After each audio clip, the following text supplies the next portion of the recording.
आप जानते हैं कि जिस ई रिक्शा में बैठकर आप 10 रुपए में चौराहों तक पहुंचते हैं, वो किसी भी मोड़ पर मौत का रिक्शा बन सकता है।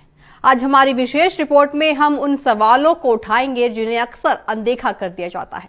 आखिर क्यों बिना लाइसेंस के ड्राइवर आपकी जान से खेल रहे हैं?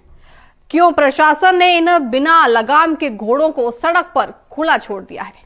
देखिए, ई रिक्शा सुविधा या सबसे बड़ा सिरदर्द। ये तस्वीर किसी एक शहर की नहीं बल्कि पूरे भारत की है। साल 2012 से 2013 के आसपास जब ई रिक्शा आए तो ऐसा एक बेहतरीन विकल्प माना गया, लेकिन आज ये विकल्प एक विकराल समस्या बन चुका है।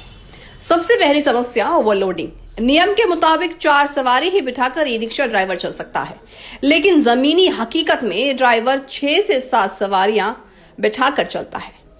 जब वजन क्षमता से ज्यादा होता है तो इन रिक्शाओं का संतुलन ताश के पत्तों की तरह बिगड़ जाता है। सर, पहले ई रिक्शा एक किफायती और इको फ्रेंडली परिवहन का माध्यम माना जाता था, लेकिन आज बिना निगरानी के चलते ये ज्यादातर दिल्ली और देश की सड़कों पर अराजकता फैलाते हुए नजर आते हैं। सर, जहां ऑटोज और टैक्सीज के लेकर बहुत सख्त नियम है, वहीं ई रिक्शा धड़ल्ले से बिना किसी नियंत्रण के, बिना किसी जवाबदेही के चले जा रहे हैं। सर, दिल्ली के किसी भी मेट्रो स्टेशन के बाहर देख लीजिए, दिल्ली के किसी भी मार्केट के बाहर देख लीजिए, सैकड़ों की संख्या में ई रिक्शा सड़कों के ऊपर खड़े होकर जाम लगाते हुए दिखेंगे।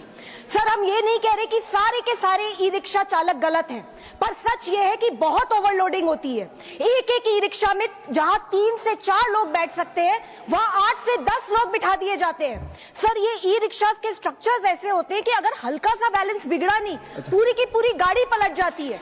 सर, ये भी देखने को आता है कि बहुत सारे ई रिक्शा ड्राइवर्स, उनके पास ना तो कोई लाइसेंस है, ना ही किसी प्रकार का कोई ट्रेनिंग, रॉन्ग साइड पे चलाते हैं, ओवर स्पीडिंग करते हैं, रेड लाइट तोड़ते हैं, ये सब आम होता जा रहा है। हालिया आंकड़ों के माने तो ई रिक्शा से होने वाले हादसों में पिछले 2 सालों में 30% की बढ़ोतरी हुई है।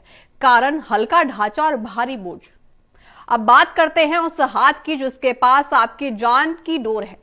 सड़कों पर दौड़ रहे 60% ई रिक्शा चालकों के पास लाइसेंस है ही नहीं, जिनमें से कई ऐसे हैं जिन्होंने कभी ट्रैफिक नियमों की किताब तक को नहीं देखा।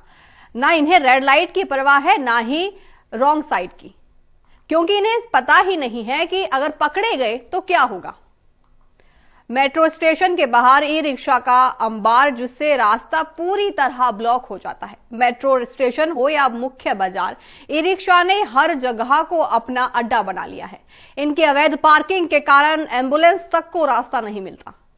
जहां 20 गाड़ियां निकल सकती हैं, वहां 2 ई रिक्शा तिरखे खड़े होकर पूरे शहर की रफ्तार थाम सकते हैं।